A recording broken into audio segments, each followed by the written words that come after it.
I would lip sync. Oh. So I'd be like, So it'd be halal. yeah. Is that right? What do you mean halal? You're like, I'm not singing for Jesus over here. Well, no, I would sing for Jesus, but I don't do high pitch. So you know when they practice, Oh. I'd just be like, That is but really nothing's funny. coming out, right? Yeah, 'Cause and they nobody can't would hear know? me. No. They would be like, hey, Saba. So I'd be singing, and then every time they'd go high pitch, I'd be like, because they want to see your mouth moving, right? Yeah. They can't hear Wow, you. it's You're good lip enough. syncing. Yeah, I too camouflage myself Yes. in the Wow. choir, You and have I was part of the choir that actually they were like, you guys are so good, we're gonna bring you to this church and you can sing for the congregation Wow. over there. I'm like, So you were just like the visual part of it. yeah, I guess so. Yeah, Did they know you were Muslim? I think I added to the Diversity. exactly. Well, I mean, I he's agree. brown. Yeah, He is brown. So. yeah, in a mostly white school. So I had the stupid thing where I would, when I would do the Pledge of, like, I grew up in Houston. When I would do the Pledge of Allegiance, I would not keep it on my heart. I'd keep it here, and sometimes I'd fold some fingers It in. doesn't count 'Cause I if was you don't like- keep it on the heart. Yeah, because I was like, yeah, that's right. I'm not pledging allegiance. I don't know what was wrong with me. Yeah. I don't know what was wrong. you with were a revolutionary, very I know, beginning. I was Yeah. resisting from like the 6th grade on. Yeah. But yeah. Do you guys do that here in Canada? The Pledge of Allegiance? No. No, well, we do national Oh, anthem. Canada, yeah. Okay, and you guys stand for that and everything? Yeah. Every day? We Yeah. stand, but we don't put anything on our heart. Okay. Yeah. Well, that's when you know it's serious. They don't make us Exactly. look at the, look at the flag. Yeah. Oh, you have to stare at the flag? Isn't there a flag above? That's Oh, where there's people always like, a flag yeah, in there you every go. room. Yeah. Yeah, and after 9/11, forget about it. Oh, God. People put a, we woke up one morning, there was just a flag in our front yard, like a big one. And you're like, to be whoa. patriotic. Yeah. Show your Somebody love. just put a big American flag, and then we later figured out it was the Boy Scouts. They stuck one on every house, got a Randomly? flag. Yeah. Well, what if you don't want it? Oh, you want it. That's what keeps you safe. It's like Are you my kidding? grass. Yeah, my dad started putting up flags randomly in places. Like a car had a flag. He's like, nope, you want to be safe. These people don't know. The brown people love you. Hey, because when it happened, there was a gas station right by my house, and somebody killed the Punjabi guy that my worked God. there. The Punjabi guy is not even Muslim. He just has a Yeah. turban on. So, yeah, man, you put a flag everywhere you can in your wallet. It's your phone background display. It's everywhere. So That's intense. it's intense. Well, alhamdulillah, a lot of places, it's home. Somehow I heard a guy was speaking with a southern accent yesterday, and it made me feel at home. And then I immediately realized that most people don't have this experience. Where I was like, that seems familiar to me, while Okay. to normal folk. It's Well, we have that experience when we hear the brown accent. well, don't look at me. But no, I'm a brown imposter. Yeah, he's not brown. What do you mean? Were you born here? Yeah, but my background is Mauritian. Oh, okay, cool. So have you been back? Yeah, a few times. Okay. Yeah, love it. Can there. you speak French? Yes, I can. Oh, cool. Yeah. See, imposter. Definitely. Every now and then he says "ek minute." Yeah, something like that. Mary Batsuni. Okay. See, Don't look at me that way after you say that, He's like waiting. Hello? because what you're saying doesn't match what your face is saying. sorry, I don't know. How did he contact you, by the way? Instagram? Yeah, Is that right? That's Yeah. what I was saying when I came in. Like, two random guys who don't know if I'm going to die tonight. No. you're not gonna die. We'll just talk your ears off. That's Yeah. about it. Basically, alhamdulillah, like both of us started the podcast for different reasons. Not actually the same reason for us. Like we just wanted to. We knew a lot of really awesome people, and we know we could like have good conversations with them. And if we knew that we enjoyed having those conversations, other people would like to listen to those conversations. And alhamdulillah, since starting it, like all we've gotten to do is meet people, learn so much, and grow our networks. And like we still hang out with and talk to a lot of our. Also, It was Fuad's birthday yesterday, and he was like, like just random people that become a part of your life then after. Yeah. So it's really cool. that and it's an excuse to hang out with your best friend every week. See, How That's long also- have you guys known each other? not 5 years, 6? 8. 8? I don't know. Okay, My that's wife really would also. close. I do the Five. same thing with Farah, by the way. He's like, how long have we been married? I'm like, what? 8, 6 months, 3 years? So yeah, I don't. That's not a big difference, right? 8 months or 3 years? No, that's not a lot. Yeah, I think I was just following you because I gravitate towards art. Yeah. Mostly Comic-Con type art. But if I find any type of art within the community, like an artist that's doing stuff, I'm generally just interested right away. So that's why I was following. And then it came to, I think you posted once about like this struggle that you had on a particular day about wanting to go to the gym but couldn't go because you were dealing with some sort of pain. And I read the caption. I'm like, oh wow. There's a lot of big words here. There's a lot of shit that this girl deals with. And then that then propelled me to go into your website. Yeah.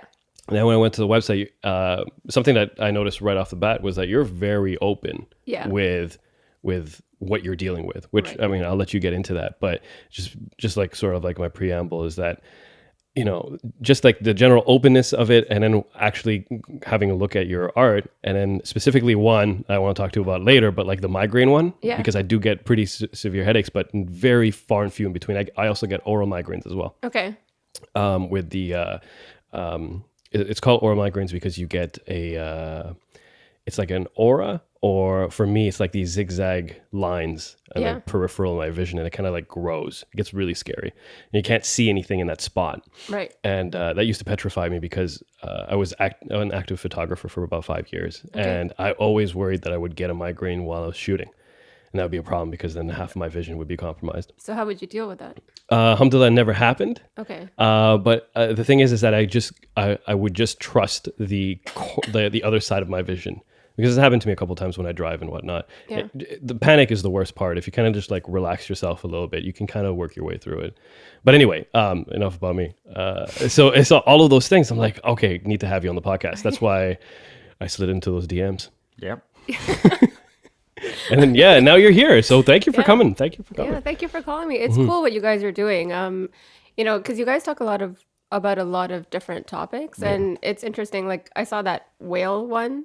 Yeah. It's like all this random information that you're just hating on me about whales. Whoa. Yeah. Well, so it's really cool that you guys discuss these things, and you're open to, like, you know, talking about health and anxiety or migraines or whatnot, because a lot of people in our community will not discuss it. Yeah. And there's even, forget our community in general, there's a lot of stigma around it, which is why I'm so open about it, because even when I was going through whatever, or I'm still going through initially when I started, there was nothing out there for me to kind of turn to. So it's like, what do I do? Right. Yeah. So just kind of having someone who can relate to that it's a huge part of anyone's recovery, regardless of what you're going through. So it's cool that you guys are open to that. No, alhamdulillah. And that's, I think it, for both of us, for different reasons, we've been in that situation a little bit where we both wanted to turn to somebody or something for support for whatever reason. Yeah. And for me, maybe not be, you know, something regarding my health, but like other things. And you realize that there are so few resources. Yeah. And you kind of have to find the resources or become a resource to get by, because what other options do you have? Yeah. And a lot of the time you just need to kind of bounce off ideas or whatever it is you're going through, and not necessarily have someone say, okay, do this or do that, but just have someone say, yeah, I totally get it. Right. And that's enough for the most part. Right. Yeah. And it doesn't have to be health. It could be anything. Have you had, and maybe we should like go over some of the issues you might have, but have you had people like reach out to you and like tell you like how you might have helped them or ask for support or anything like that? Yeah. So you get messages saying, you know, that's also happening with me. That helps me get through the day, or this quote helps, or that, you know, like the fact that you're raising awareness, or they'll ask questions and say, oh my God, I never thought of that. Or I go through that, but I never looked at it from this perspective. Right. So that helps you get through certain things. Like I was talking to someone today, and she was asking about like, what do you do in this situation? And so another thing is like, she's saying, this is how I feel when someone asks me this question. Right. Like, how do you express that? How open are you about it? And how do you express that you're going through this? Right. And then she's like, yeah, but when you talk about it, it's because you're insecure about it. And then, but you also have to realize that insecurity comes from a place that's legit, right? Like, for example, like she had to relearn how to read and write. And so when she talks or whatnot, she feels insecure saying, you know, I have this and this issue. But to because you had to go through that, you're basically starting from scratch again. You're allowed to feel that insecurity and you're allowed to tell someone, right? However they react is their business. Right. If they say, well, that sucks, or you're insecure, or you're this or that, that's totally their business. That's not something you should put on yourself. Right. So just having those conversations and saying, okay, so you've identified that that's how you feel. What do you do next? Right. Right? So it's just building strategies and figuring out what helps you. Yeah. And so like just having those conversations with different people, and it helps them and it helps me, right? It's not a one-way street. For sure. Yeah. Yeah. Can we get into a little bit to on because like that is sort of like the genesis as to why you started art in the first place, from what I could gather. So how did you get there? So what was the events that brought you there? To painting. Yeah. So I used to draw when I was younger, and I used to I would take, you know how in high school you get what do you call them? Those, it starts with E. Elective? Yeah, Easels? elective. Okay. Okay. No. Okay. That's I'll not ask even with an him. E, is it? All right. You know what? I'll be quiet. Electives. So I would take art as an elective, you know, because it was something I enjoyed. And then I went to university. I did my undergrad in psychology and exceptionality and giftedness. Right. Very cool. And then I went to med school. And then in my second year of med school, I had a car accident and brain injury, fibromyalgia, a bunch of other stuff. And so when I was recovering, they told me to meditate. And it's very easy to say meditate. And because when a lot of people think meditation, they think the traditional, you know, you're sitting like this and you're trying to eliminate all thoughts from your mind. Right. But that's impossible to do. Right. So I tried that, and then I just kept getting more anxious because then I'm like, now I can't even meditate properly, right? Because that's what happens, right? And so it's like, okay, another form of meditating is immersing yourself into something where you're just kind of in that zone, right? And so I was like, okay, what do I enjoy? There's music, but I couldn't learn. I tried to learn an instrument. I couldn't do it because I couldn't read the paper, and I couldn't understand. If you're on playing a piano, you have to use both hands. Right. I couldn't do that. So I was like, okay, let me go back to art. Right. So after my accident, my brain injury, I couldn't draw realistic things anymore. So I was just doing abstract art, which I couldn't do before the brain injury, right? So it depends on the area that you damage. It changes your ability to do certain things, right? So then I just kind of started exploring different things. And with abstract art, you take colors and brush strokes and you just take whatever you can and you just kind of throw it on the canvas. Right. So you're expressing what you're feeling. You're letting go of emotions. You're just kind of taking different thoughts and feelings and just putting it on canvas. Right. So when you're doing that, you're just focused. Right. And then a lot of the times it is planned, and a lot of the times it's like you just go with the flow and see what happens at the end, right? That's something I wanted to pick your brain about. Like, do you feel like you're creating as it's happening on the canvas, simply because of the fact that it's it's ambiguous to the viewer, right? And it's abstract, and so it sort of takes form as you work your way through the canvas, or is it?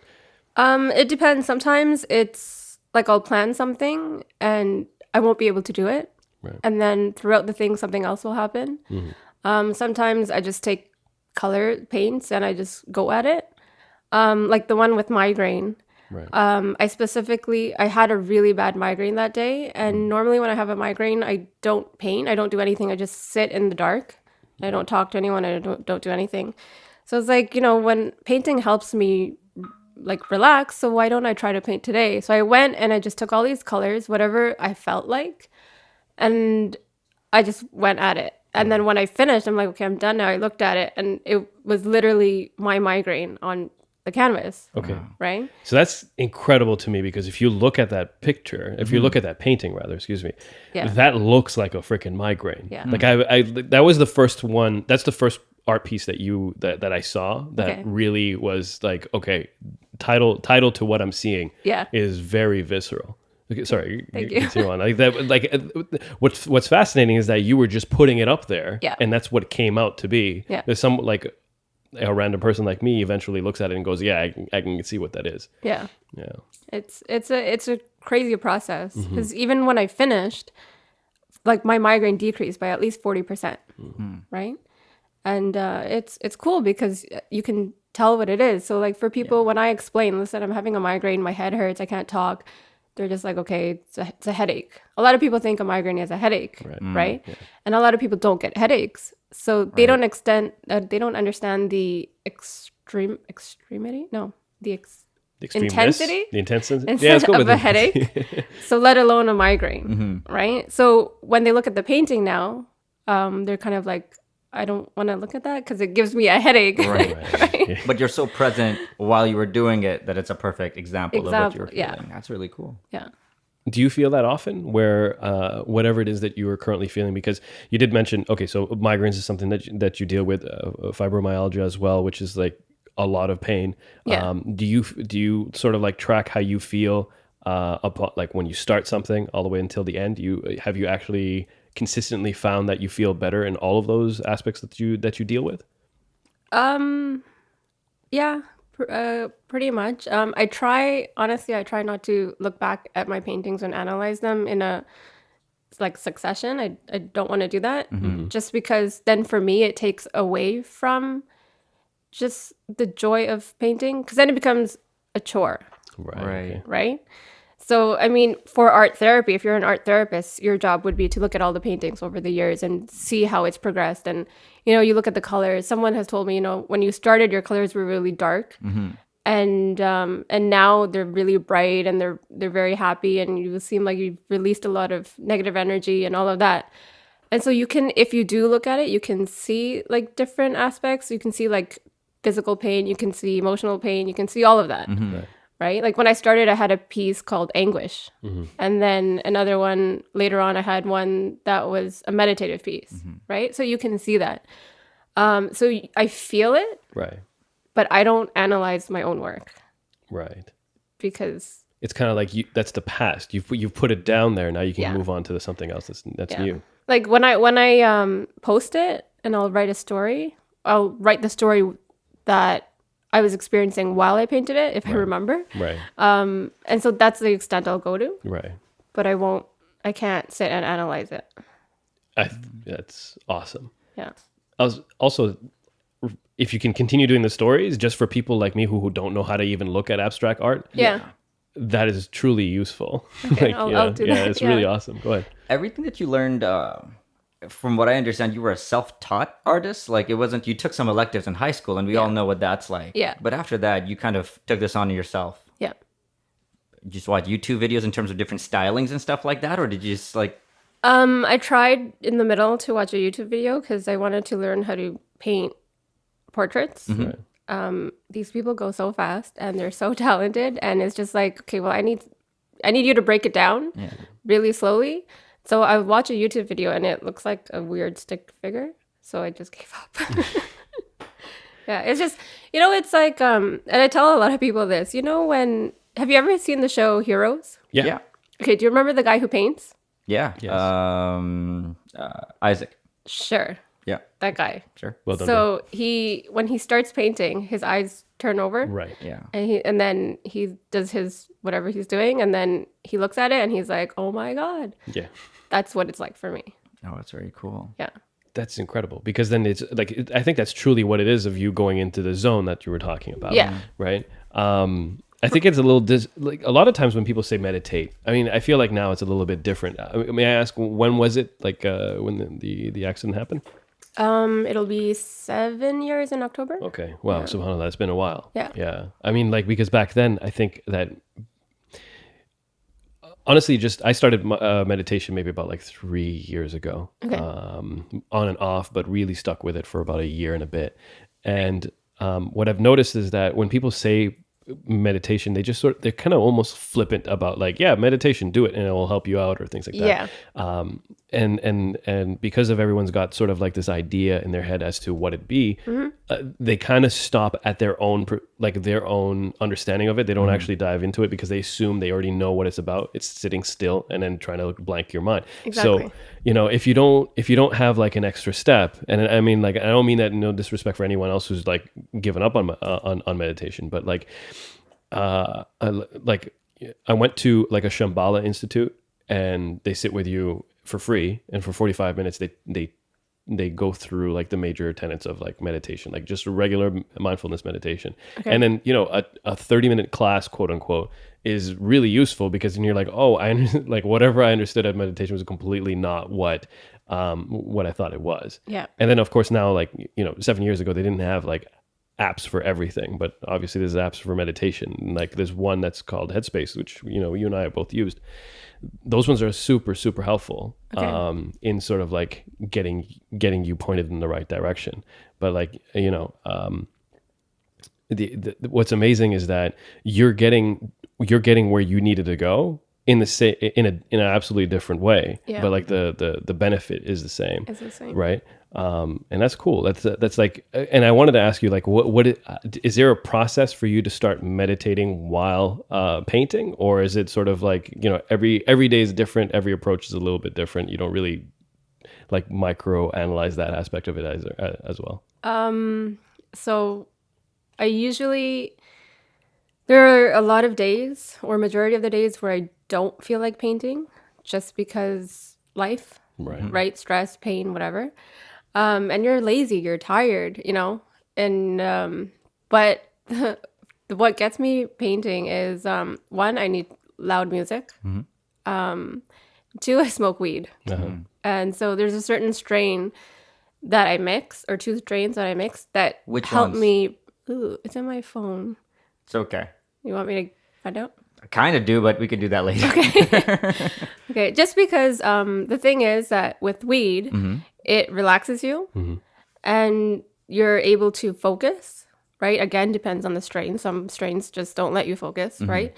But these ones let me focus, and you're really accessing the different parts of your brain, right? And that's another thing with art, whether it's music, fine art, what have you. You are accessing the different parts of your brain because, you're looking at depth and depth, distance, shape, color. You're problem solving, right? Like creativity is just problem solving, right? Yeah. And then you have weed that relaxes you and opens up these channels, I want to say, and allows you to kind of go into that, right? So you're basically just releasing all your stress and letting go of all your thoughts and just going into that zone, right? So if I don't have those, like a lot of the times I won't smoke and I'll just kind of go into it. If there's like if I know this is what I have to do and there's like a plan, and I can for the most part go and do it. But because I have memory loss, so like if I've already made a piece and you ask me for a commission, I don't remember how to make that piece. I have to learn it all over again. I see. Wow. So then I have to kind of recreate what I did before. Right. So at those times I really need the weed because I was probably high then. And You're trying to literally recreate all of the situations, like this song, this strain, and then go. It was a Thursday. It was raining. So I have to like. What kind of music do you listen to? It depends. Some days it's like Bollywood. Some days there's trance. Some days it's R&B, hip hop, rap. That's pretty cool. Yeah. Right. And then you smoke weed and you paint. Yeah. Was that always because I've had a similar situation where like I have certain rituals I do when I sit down and write. I write stand up. I do stand up, and sometimes I'll have I don't ever smoke, but I'll have a cigarette. Yeah. And I'll see what my output is then, and then I'll have something that is like 5-HTP, a serotonin booster. Yeah. I've also like microdosed on mushrooms and tried writing. How was that? What do you mean microdosed? A microdose is a normal dose on mushrooms is around 3 to 4 grams, and that'll 3 to 5 grams will get you into a reality dissolving situation. Okay. Like, a microdose is a tiny amount, so 4 grams is a normal amount. 0.2 or 0.3 grams is a microdose. And how do you measure it? On a very nice weighing scale that you keep under your sink. Okay. So, Everybody. yeah. With that said, it's an amount that has no visuals. You can fully have a conversation. Yeah. But you do have this weird energy inside of you. You also have extra serotonin in terms of like your mood is definitely improved for a few days. Okay. So you're supposed to like do this, and I did this for a month where every 4th day I would microdose and go about my day, work and all of it. And I noticed that I would just my writing was different. It was also affected by me being upbeat, but I realized that I was doing a lot more storytelling, while previously it was a lot more like thoughts on abstract things and trying to peel that onion. Yep. And I realized that for me to be in my ideal form of writing, these are the few substances I kind of need. And if I don't have them, I still write. I write no matter what, but it's just a different, and you can see it date. Yeah. And there's like, oh, this, like my thoughts are different. Your content is very different. Yeah, completely. And that's a very, because you consider yourself you, but I realize like if I eat certain foods, I'm a different person. Yeah. And it's a learning process about yourself along with the art that you're trying to practice. Yeah.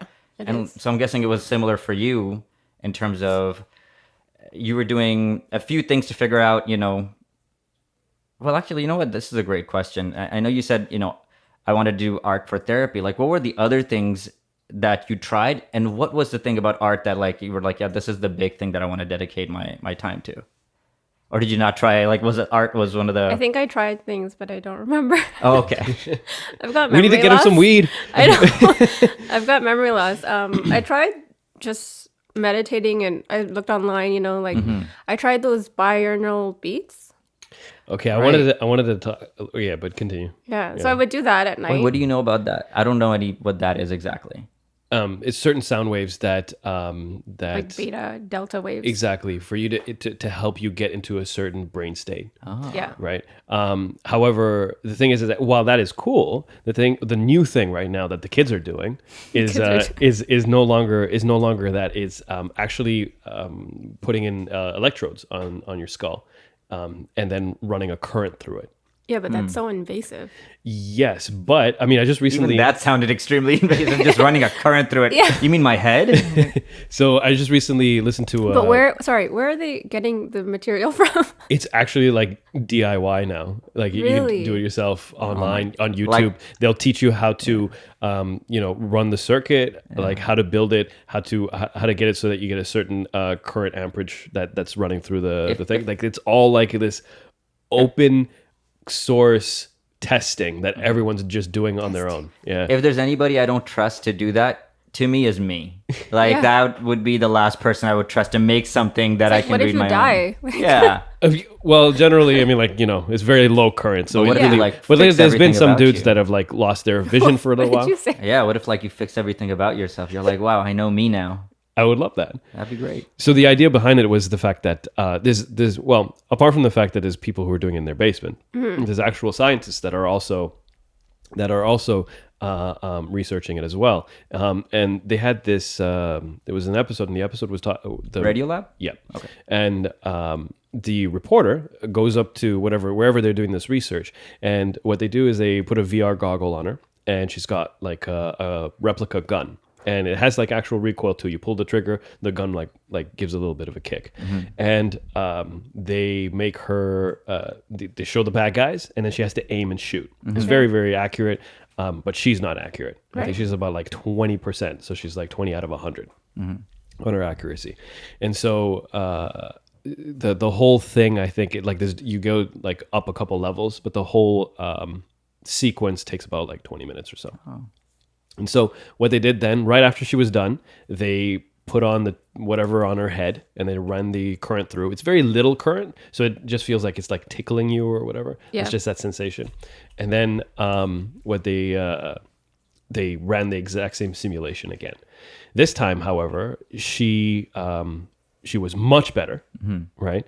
And it only lasted about like 3 minutes or so. Wow. Okay. Right. So she takes off the stuff and she asked, how did she do? They said that like her accuracy was between 90 to 100%. So she was almost perfect. Wow. She felt like while she was there, like doing the shooting or whatnot, that she was able to fall into like a zone where she really didn't have to. It was more like, she could think the thought and then the hands would do the exact action that she wanted it to do. So there was no disconnect, right?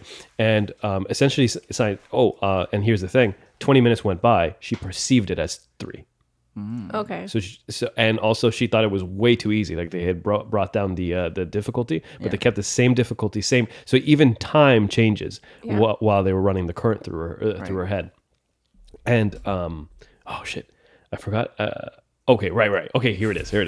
Okay, so when you're doing something new, when you're doing something new, what ends up happening is that so what your brain has to do is like, okay, we're gonna do this, and then think on it, and then it's got to build a neural pathway for it for you to be more adept at the thing. Yeah. Now, through repetition and practice, you build a deeper groove, and then you can do it better. Right. What this does, it allows you to build a groove quicker, or it like kind of pushes your brain into a way where it reduces your brain's own learning process. Right. And it points it right into the right direction. that's very cool. So apparently this is a new thing. So does it have side effects? So side effects seem to happen to the people who are doing it at home. So there's one guy who lost. This is great. Surprise, surprise. one guy passed out. Another guy lost his vision for I think a couple hours. Oh my God. Well, that's not But that the bad. rest of them have been pretty good. But Are then all again, I don't feel like they're filling a survey, so I don't Yeah, know. like, is there Right. a follow-up study to this? That's really cool, though. yeah. I would volunteer for something like that. If Yeah. it was like the bad as it gets, as I lose my vision for a few Yeah. hours, Yeah. Well, I build a drone. I can build this if you want. I'm not letting you build something so I can mess with my brain, man. I've seen you drop things. I need somebody with a degree with Don't an you office. trust him? Don't you trust him? I trust him as much as I trust him, which is a lot. Which is but apparently not a lot. Not as Not like, enough to run a current yeah. through his If he brain. was like, "Hey, I'm gonna build a drone, we can fly in it," I'm like, "No, we'll both die." I totally trust him as much as I trust him. Sorry, we got way off topic. That's You were okay. telling us wanted the to- different. Okay, go I ahead. wanted go to ahead. ask you something, Yeah. and this is only because never has anybody sat down in the chair and be like, "That's why I smoke weed." So like, I don't want to go off topic, but I did want to ask this, like, as an artist and also somebody who smokes pot. Is this a halal show? No, but Family nobody show? ever comes on and be like, you know. Oh, we like, had someone with ayahuasca. Oh, Yeah. really? Okay, that's more intense. Yeah. That's more intense, but that's also Talk to God. yeah, that's what that's what he said. No, With that said, there's less taboo around ayahuasca and psychedelics and even MDMA compared to cannabis, Which is weird. which is extremely weird. Yeah. And I wanted to ask you from a creativity standpoint, because you are an artist. What do you think it adds to the process of you being a painter, or is it more something to do with just like it kind of deals with some of the symptoms one has with fibromyalgia? So one, it deals with the pain. It deals with anxiety. Deals with headaches. I can sit there for hours, and normally if I sit for hours, even right now, my back is killing me. Right? Wow. I can smoke weed and just paint. And like the thing is, when you're high and when you're high off of art or whatever you're meditating with, that combination, even though you're feeling that pain, it's in the background, right? So it's tolerable, right? So it helps with that. And then how you were saying that disconnect isn't there between her mind and her hand. Yeah. So a lot of the times when I'm painting and I'm not high, I'm like, so I'm sitting there and I'm struggling, and I was like, I want to do this, but I don't know how to do it. Right. When I'm high, there's that disconnect isn't there, or it's reduced, right? So I can think, okay, I want to do this, and then it just happens, right? Very cool. And because you're accessing different parts of your brain, one, it's helping that blood flow in your brain, right? And it's making those connections, right? And I forgot what I was going to say. That's all right. It's all right. It's just, you're able to do things that you wouldn't be able to do if you didn't have that in your system, right? Cool. Like your creativity comes out. There's no limitations, Yeah. right? I see what you're I saying. think your limitations, even though it's all self-taught, Right. those limitations, they're there, but they're less than what they would be without the weed. Right. So like I couldn't draw faces, right? So, but when I'm high, it looks more like a face than it does when I'm not. Right? Does that make sense? For sure. Yeah. So, I wanted to know, in the way how I've had migraines before, and I look at the art that you've made, and I was able to like immediately connect with that. Is there other people's art or music or whatever where you hear it and you can make that connection of their pain as well? Do you feel like you're a little bit more sensitive to it, or? I don't know if I'm more sensitive to it now. I feel like it's always been a thing where it's art and music, it's an expression, right? Which is maybe another reason why I started painting. Right. But I just find it interesting to see my perspective of their work and then if you read their definition or their description of what it actually is about. And then again, because there's all these different perspectives, and then you're learning about that person, and you're learning about how they potentially deal with it, and different avenues that there actually are for people to approach different topics, right? Right. So even when someone looks at my work, someone, I don't remember, they had a weird interpretation, like weird in the sense that it was not even close to the category of what it was, right? Not weird in a bad sense, but weird, like it had nothing to do with what I was making. Yeah. And then when I told them what my perspective was and what the intention was, they're like, I don't see that at all.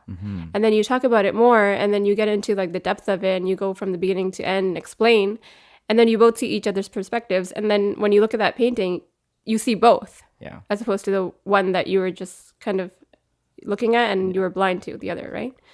So it's interesting if you look at other people's work and you have other people look at yours and then just kind of exchange notes. Okay, so I want to make a proposal here. Oh God. Because the thing is that your story struck me as very similar to a story that I learned. There's an artist, she's a singer. Her name is Melody Gardot. Okay. And when this was a few years ago, but like she was riding a bike and she got hit by an SUV, and she suffered a brain injury that put her in a coma for a little bit. When she came out, she had to relearn how to talk, walk, all that stuff. And she was having trouble getting there, right? But she would be able to make like, baby sounds when she was listening to music, specifically jazz. Okay. And then after she started making jazz like sounds like she was doing that.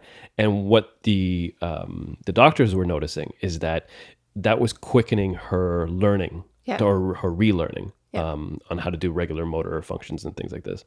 And eventually that turned into like a career. She's actually a very, very good singer. But she deals with a lot of things. She's consistent, like she is unbalanced a lot, like the inner ear had got damaged, so she has to walk with a cane. She's super sensitive to sound, which is interesting why she gravitates towards music but is very sensitive to sound. But does that make her a better artist? I don't know. I like her music, Yeah. So it might very well be. Yeah. But like, if you drop a plate, that happened. Like her mom dropped a plate in the kitchen, and like the amount of shock that she like passed out, that type of thing. She has constant tinnitus. She has to eat super clean. I forgot what type of diet she's on. She's on like something called a micro. I was hoping someone would jump in. No one did. Nobody knows this other than you. Right. Some type of very specific diet, constant pain, and she like sold everything. She just lives out of like 2 suitcases. Yeah. Because she likes that, but she also like a lot of like short-term memory loss. Yeah. But all of these things that she deals with, and somehow able to make like really great music at the same time. And so I was wondering, like, the thing is that because like when I hear your story and when I heard her story, it felt like there was definite parallels in between the two. I just was wondering whether or not like one artist whose work is inspired by her by what she's gone through, how does she identify in someone else's art, which is a little bit different. Obviously music and art is different, but like I just wanted to see if there was like some sort of connection. Do you feel like sort of like a kinship or something like that? Yeah, I mean, just hearing the story, it's like I totally get her. Yeah. I've never met her. Maybe her story's different, or what she's going through when she produces her music is different, but just that connection, like, okay, I totally get what you get out of making this music, because the thing is, you're dealing with all of this stress and pain, and then that's a release, right? Yeah. And even if that is painful, like if she's sensitive to sound and I can't sit for a long time, or I have blurry vision, so painting is hard, and like I think I'm allergic to one of the ingredients in one of the oil paints. Okay. And so when I wash my hands, it's just like itchy forever, right? But you don't stop doing that because you find relief in it, right? And because it's a release, even though you're going through whatever it is you're going through while you're doing it, it makes you better at it, right? Yeah. Because then you're basically fine-tuning your abilities or whatever you're taking in during that process. So you're even meditating more while you're doing it, right? Does that make sense? Yeah, that makes a lot more sense. Yeah. Man, I feel like I've had it easy in so many ways in life. Everyone struggles different, my friend. Yeah, You can't. you can't Thanks, compare. guys. Yeah, you can't compare. I mean, but still, I mean, like all of this, and this is the reason why I thought it was so important to have you on, is because, well, you're super candid on your website. So Yeah. like, because while you were talking, I was thinking to myself, how do I bring up this weed thing? Because one of the descriptions you mentioned it, Yeah. right? And once when I read it, I'm like, oh, Said's gonna love this because he's got like, he's got some knowledge behind it. So, I was trying to figure out how do I bring this up. Yeah. And then you just brought it up anyway. It makes it much easier. I was like, oh, all right, cool. We can just talk about it. But things like that is important because what you alluded to at the very beginning is that sometimes all it takes is to have a conversation with someone that gets it. Yep. That's all you need. You're not looking for a solution from anyone. You just want to like just knowing that someone else has gone through it. Yeah. And gets it. Yeah. And that by itself is enough to start the healing process. Yeah. Because I remember when so at the end of university in 2007, I graduated. I had a bunch of health things that most doctors couldn't figure out. Okay. Like the list was a very long one, like nausea, constantly tired, like super fatigued. I was dizzy all the time. I couldn't concentrate. I couldn't understand what I was reading. So I'd read like an email at work and I would read it like 6 to 7 times and still not understand what I read. Do you have a brain injury? No, not even. Not that I know of. You're making fun of brain injury. I'm allowed. Okay. It's like I can make fun of brown people because Right. they're my people. I don't know true. if you can, but Well, Because you're Mauritius. yes, I'm an imposter. You can only make fun of this tiny group of people that you can't even recognize enough to make fun of them. And, I was going through that and like my health was getting more and more like getting worse and worse. And the thing is that like it just feeds the cycle. Once when you go to a doctor and they can't figure out what's wrong with you, they did a bunch of tests.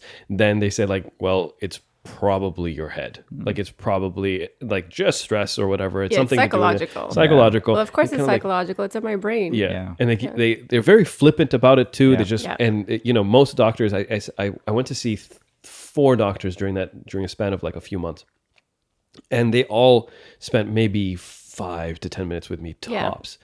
And like it was just I was collecting scripts of anti-anxiety medication, something to help me with panic attacks. Panic attacks was ridiculous. Yeah. Just hated those because you feel like you're going to.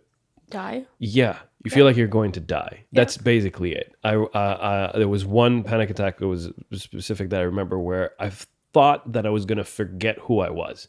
Like who I was as a being, I felt like I was going to forget it. Yeah. So as a result, I was repeating, my name is Yasin and Syed and I live in Mississauga. My name is Yasin and Syed and I live in Mississauga. They're very, very intense. Oh my God. So, I really wanted to take the drugs. But my mom was like, she was like, there's something else. Don't just go into the drugs just yet. And it got to a point where I really felt like I was just going to die. Yeah. I felt like after watching the entire season of Friends 3 times through and just not being able to do anything else, like just barely making it through days, just dry heaving for no reason. Yeah. On an empty stomach, just like till your sides hurt and your eyes are thing, and you got to get out of the washroom and make it look like, I'm fine. Let me go back to work somehow. I honestly thought that it was the end of me. And then my dad was speaking to one of his friends, and he said, why don't you go see a naturopathic doctor? Yeah. And I'm like, what is a natural doctor going to do for me? Like what are leaves and twigs are going to do that all of these other doctors couldn't figure out what was wrong with me? Right. That's a sign of you still not hitting rock bottom yet. But eventually when you do, you're like, okay, well, let me go see the doctor. Yeah. And that was the very first doctor ever that listened to me, not for 5 minutes, but for 45 minutes. Yeah. I sat there and I told him everything. I had journals. I had an Excel sheet about my symptoms. I had like food journals, you name it, dude. And I went through every single one of those things. And at the end of it, all he said was, I understand what you've gone through. I've helped other people get past this as well. We don't know how you got here, but I can help you. And it worked. That was it. The next day, I was so much better. Yeah. That was so much better. Bedside manner is huge. Yeah. I went to this neurologist. I waited 7 months to see him. Am I allowed to swear? Okay. Yeah, absolutely. Yeah. Wait, what were you gonna swear? Can I? Well, no, I was just gonna say this asshole. But anyways. Thank you. I was gonna wonder. Please keep going. Okay. This guy, I get into his office. I have my report, like a brain scan, and I'm like, these are my symptoms. This is what's going on. And he's like, it's all evident in your brain scan. Why are you here? I'm like, because you're a neurologist. And he's like, science doesn't have enough information about brain, and we can't help you. Just go live your life. Good luck. Holy shit. Wow. Yeah. Jeez. So bedside manner, just acknowledging it Yeah. in a proper way, it's the first step. Yeah. For sure. Yeah. In healing, without a doubt. The next day was brighter. Yeah. Definitely. Right. And I hadn't even taken any of like medication supplementation or done anything in part of his like treatment protocol. Zero. Yeah. Just that alone was enough to get me like up again. Yeah. Because you're finally heard. Yeah, for sure. Right. Yeah. So it worked out. Yeah, alhamdulillah, for the most part, good. I was able to regain a lot of my health. Okay. So now I deal with it's not particularly too bad. Some particular symptoms that are still kind of weird, but like the overall big one is still like the anxiety. Yeah. Is the thing. I like how she whispered it too. I want us to open the podcast like, did you smoke weed prior to this, or did this? Oh, interesting. No, never. I went to a bunch of doctors, and then the specialist actually gave me all these medications, and he listened to my story forever. And then he's like, so you have a brain injury, and you can try all these medications, but they're not going to help you because medications have their own side effects and they're very temporary. You need to smoke weed. And I was like, so the thing about weed is that even when I was in university and I knew people who were smoking, I didn't have knowledge about it. I wasn't educated. Right. As of anything, mental health, if you're not educated about it, you don't know what people are talking about, right? And you're gonna have misconceptions and right. And like a lot of the time, people who smoke weed, well, especially first few timers, or when there were new people, they like to live up to the stereotype. Right. Yeah. Okay. And I think that's really stupid. Yeah. Because this is a plant that can help you. And you're just making it worse for everybody who needs it. Yeah. Right. So someone was acting really weird, and I was like, okay, but then why are you smoking it? Right. Because I didn't know. Yeah. Right. I just knew of the stigma. Like, educate me. So I was talking to this guy, and he's like, watch this. Go read about this, go talk to this guy, do this. So I started doing my research. I thought he was crazy. Right. He was an old man, and I'm like, you've gone senile, buddy. Why are you prescribing me weed? Right? Okay. And then so they gave me the synthetic weed. Okay. Okay. What's that look Isn't like? that dangerous? It's a pill. It's a pill. Okay. It's a pill. So I took that. And does it just have like CBD and THC extracts basically, or? Yeah. Okay. No. They synthesize it. Oh, so It's fake. It's fake. I understand that, but I assume it still has ingredients of certain chemicals in there. So. I don't know. No. I don't even think it's a cannabinoid. It's not. It's just interesting. yeah. Okay.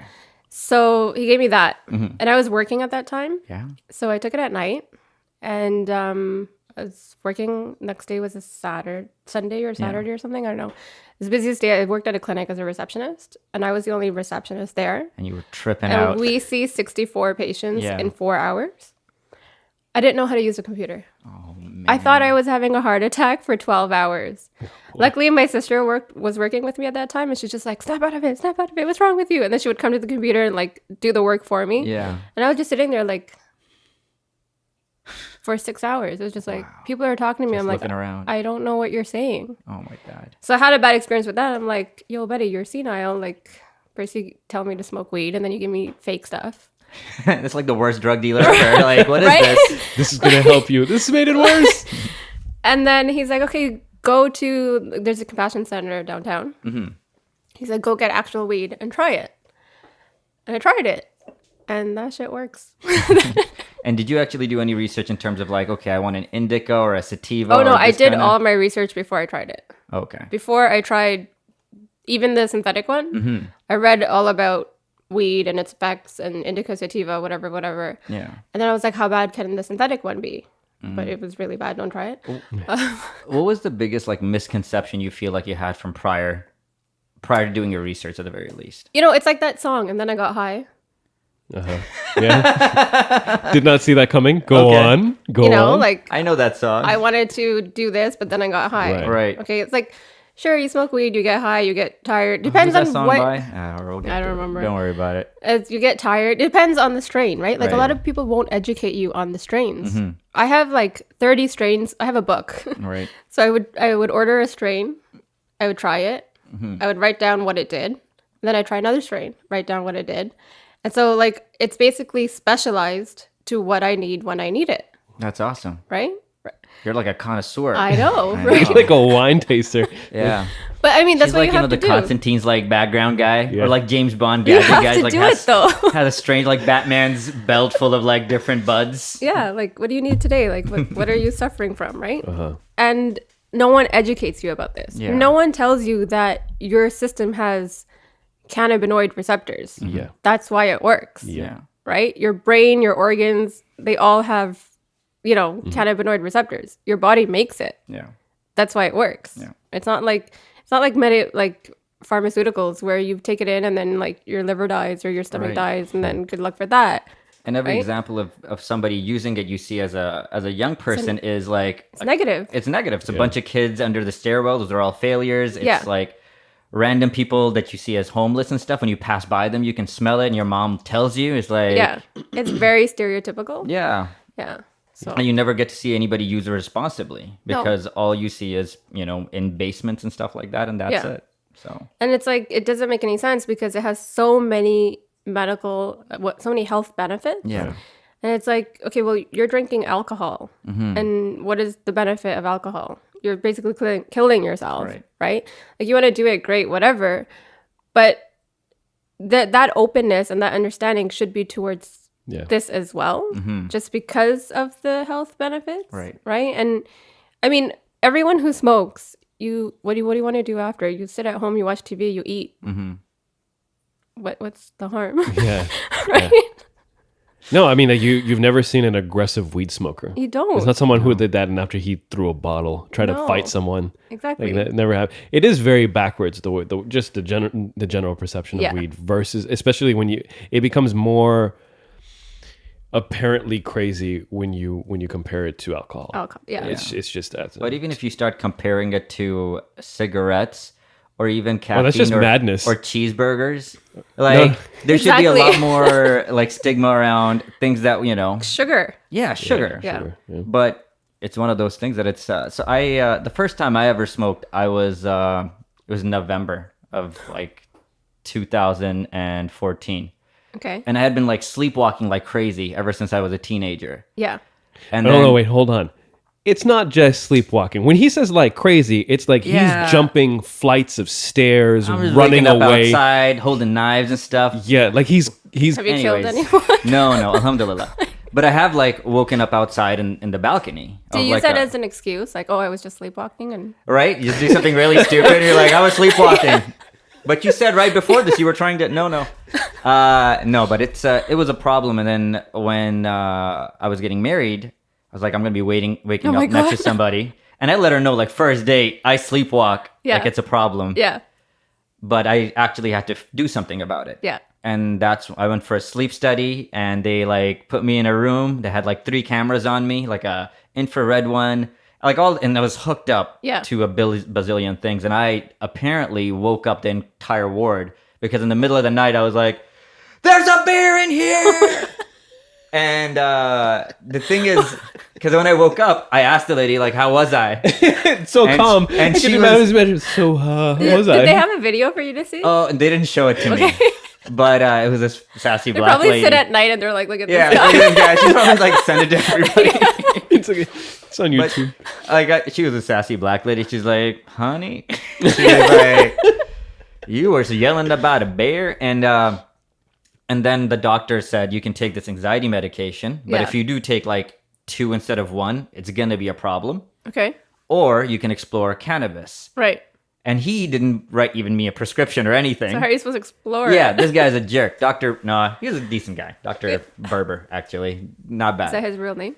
Kind of. It rhymes with it. And DM me. I can let you know. Okay. With that said, he did let me know, like, this is the type of strain you want to explore. Yeah. Unfortunately, everybody that I would know doesn't have, like, a legitimate situation where they can understand the strains. Right. But alhamdulillah, living in Toronto, where I am, I was able to track it down. Yeah. And my sleepwalking went down from 13 times a month. And I wear like a Fitbit and stuff, and it would show me that I, like, this night you took 180 steps and you were my awake God. from 7:30 to, like, it's hours sometimes. And it went down to once a month. And it completely did two things. Number one, changed how rested I was. My body literally was keeping more weight on. And I was way more alert. But it also changed the way I look at substances. Yeah. Weed and everything. And I don't mean just like illegal substances, just like things you put into your body, because your body uses everything as fuel or something useful or not useful. Right. And I had so much random nonsense in my head about what this does to people and what kind of people they are. Yeah. Like, really immature Yeah. and uneducated. And also, I realized that I felt better about myself because I didn't need something. And I realized that, none of that is true. You're an idiot. Yeah. Which is humbling It for is, me. yeah. Because I was judgmental. Because that's what we grow up seeing. Right. Not in our homes, but Right. like in general. Yeah. And it doesn't make Right? us better. It actually Even makes media, us... everything. Oh, everywhere. Yeah. And it was like, alhamdulillah, for me, it was eye-opening Yeah. in a lot of ways. And then going forward, like, whenever I'd see somebody with any sort of problem, substances or otherwise, Yeah. like, I have to completely, and maybe that's the weed giving you that empathy. Yeah. Like, you do feel a lot more like you can see yourself in anybody's situation. Yep. But it had a big impact on me. And then other people I've kind of met along the way who've tried it and told me their stories and stuff, that it's really amazing how even in today's age, it has such a view where, like my mom made me promise that I wouldn't smoke shisha. This is 2 weeks ago because I Okay. smelled like shisha. Yeah. And I promised her I won't ever smoke shisha, and I will never smoke shisha because it's easy to let go. It is, yeah. But, And like- it's not good for you. Yeah, but like, I know it's gonna be if I have to tell my mom about this, it's gonna be an issue, and eventually we are gonna, of course, get there. I've talked to the rest of my family, but it Were gets- you an addict? of Shisha? no. She just had this view of, like, people do shisha and then I don't know what moms think, man. But Haram. it's haram, and that's Straight up, that's as far as that went. But Well, if you have withdrawal, just smoke some weed. yeah, I think that's your answer to most things, which I can appreciate. But with that said, yeah, It's been so useful. I can only imagine. for Yeah. me, it's been a lifesaver. Me too. And like, literally, like, waking up, I've woken up holding knives, like just knives, and not my knowing God. how I got there and why I'm holding them. You freak out when... I freak out in the sense of, like, holy crap, but immediately I am who I am. So, like, I don't, it's not like, there's a bear in here or something, right? But But do you I do- ever wonder, what did I do with these knives? I was organizing them into a pyramid. See, that's the thing. Everybody has a fight or flight reaction, and I don't. I'm You not said a it so He makes calmly. puzzles. How do you organize them in a pyramid? Oh, How did they stay? This is over a matter of hours, and I have, like, just like just like a dream. I have glimpses of me trying to, like, keep trying to point them at each other and make it stand, and then getting a third one, and then having it fall down. That's amazing.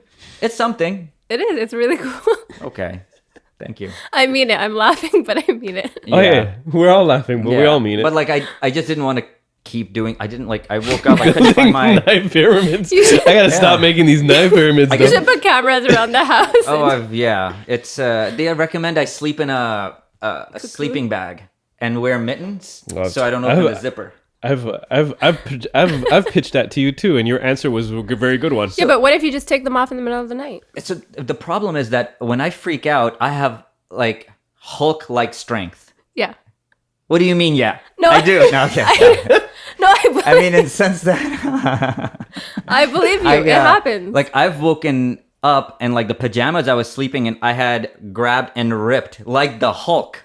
And the thing was that, like, I woke up the next morning with a vague recollection and saw my pajamas in the corner. Yeah. Like, ripped. Yeah. And then what I did was I had because I'm a frugal man, so of course I bought the two of the same pajamas, right? So I call in my brother, and I'm like, Omer, try to rip this open. So he's trying to rip it open, and then I'm trying to rip it open, and we couldn't. Yeah. But if I'm in a sleeping bag, I'm gonna just like freak out. Yeah. Yeah. So you can't contain me. Because you have crazy strength when Yeah. when you are asleep, or it's weird, Oh, yeah. but That's you do. like, there was a German tennis player who jumped out his hotel window because he had locked the door so he doesn't sleepwalk, and he jumped out he ran. Stop laughing. He opened up the balcony. And he jumped out the window and he passed away. Why are you smiling? That's horrible. No, you're not a bad person. It's okay. Her reaction is so But like entertaining. that's the kind of stuff that I didn't want to do. And Yeah. So like you moved to a alhamdulillah, house. I'm not physical. Like I don't ever get punchy. My sister gets punchy. She also sleepwalks. So that's about it. My dad. So do you guys ever just meet in the middle of the night? No, she's in Austin. Would you Rendezvous. imagine? Can you imagine like a whole family It'd be sleepwalking? so crazy. There'd be holes in the walls. Yeah. Can you imagine? They could all make those pyramids. I know, just like a whole team effort. We wake up and like, what did we do? It's awesome. You never thought of using spoons. Yeah. Like their own nightmare with my nightmare. That's pretty awesome. It's something. I also commend that you can find humor in all of, like Yasin was talking about this thing, and you're just making jokes in the middle of it. So.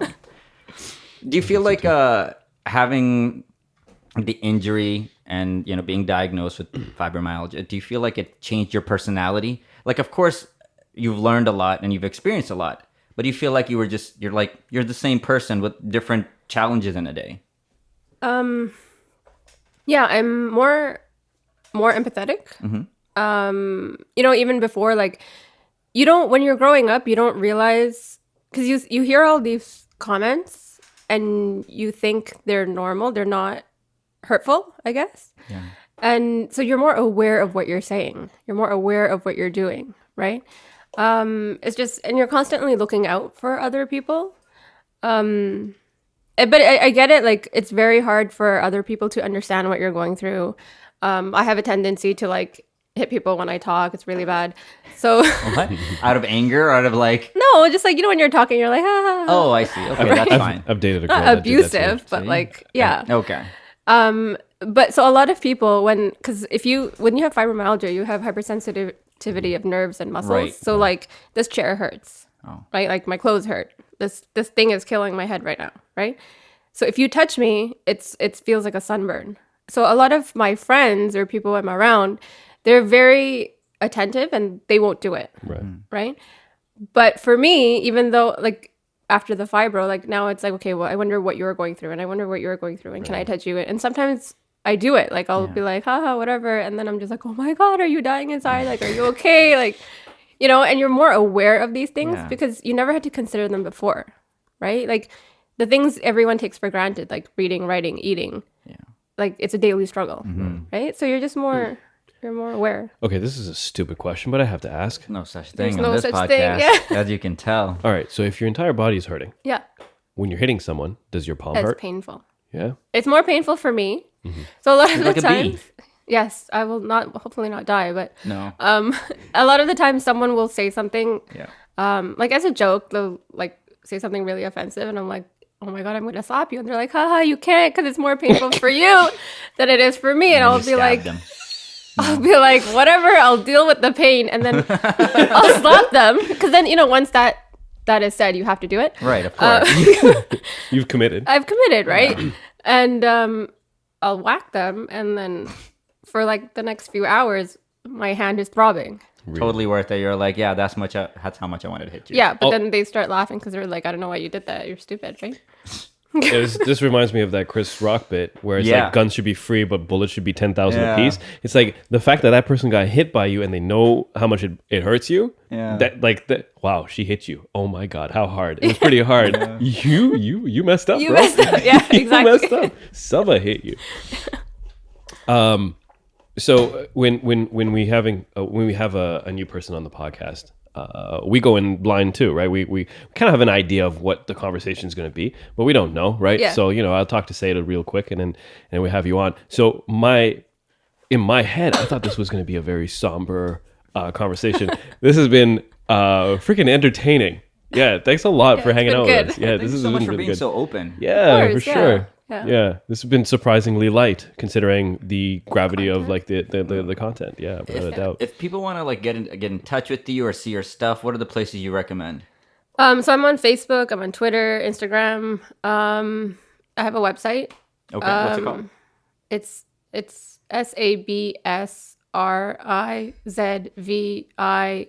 SabsRizviArt.com. So sabsrizviart.com. Dope. We'll put it on there. People who don't worry about it. We're gonna list all of your handles, all your websites and stuff when the website goes. I mean, when the podcast goes up as well. So Okay, we'll cool. put that there. And we just started a new travel Instagram thing. Oh, cool. It's called Munzil_destination. Ooh, that's cool. So that was cool. See, Munzil means destination. Yes. Wow.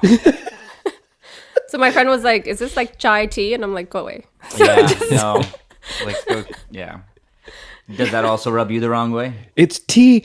Yes, Yeah. because it's like, what am I ordering? Like, Yeah, brown people what are you hate that. White putting in people it? don't understand. like non-bread. Yeah. Yeah. It's the same thing. I've told people, like, you just said bread twice. Yes. And they're like, I speak English. I'm like, I know. But it says Munzil on the top and then Yeah. destination on the bottom. Oh, no, this is cool. This is different. It's completely different. It's nothing like Well, that. why are you People shitting on this thing? understand. No. That's This fine. is completely when different. it was made, I was like, I'm gonna get shit for this, so it's No, fine. it's for us bias. We understand. 'Cause Exactly. white people do it. That's a no-no. Yeah, that's a no bueno. Yeah, exactly. Yeah. Excellent. All right. So, but thanks for hanging out with us. Thanks for having me. It's awesome to have you. All right, people. Hopefully you enjoyed the podcast as much as we did. Thank you for listening. Thanks for tuning in. We'll be back in a week. Take care of yourselves. Good night.